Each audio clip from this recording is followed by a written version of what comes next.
आनै बे नोंनि फिसाजो ना बे बेमारिया ओमफ्राय दा बे केन्सार हस्पिटालाव दोनफैनानै नोंहा माबा मोनसे उसुबिदा जादों नामा दायो एसे खरा बुंसाय दे अनेक उसुबिदा जादों औ दा थाखा फैसा आखाइयाव जेबो गैले जों मा खालामबावनो जेबो राहा गैले दा दोननांगौ ना लांनांगौ ओरैबायदि जाबाय सिगांहाय लाबोदोंमोन मास मोनथामनि सिगां ओमफ्राय लाबोनानै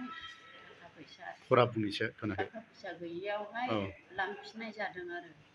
ओमफ्राय दा जोङो मानसिया सिरियास जाबाय ओमफ्राय बिदि सिरियास जानायावहाय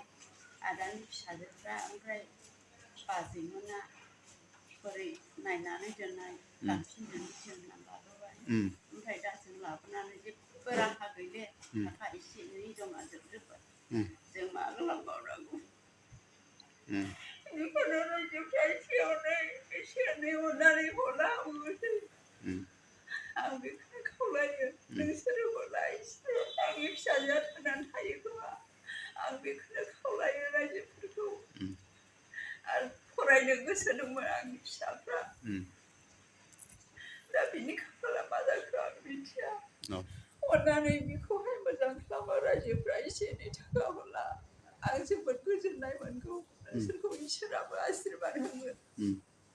आं बेखौनो रायजो राजा आइ आफाफोरखौ खावलायो दे जाबाय ओमफ्राय गिदिर माबा जाथारदों ना सिरियास जाथारदों नै आथिङा नै बेमारा गिलिर थिखोनो हाले ओरैबायदि अजन जाबाय थैबो होगासिनो ना दायो थैबो होगासिनो दं थै होनोबो रावबो गैले राहा गैले ओरैबायदि अबस्था जाबाय दा गुबुन थै होनो मानसि गैयाबानो बिनो थै होनो मोनदे माने बेबायदि अबस्था जाबाय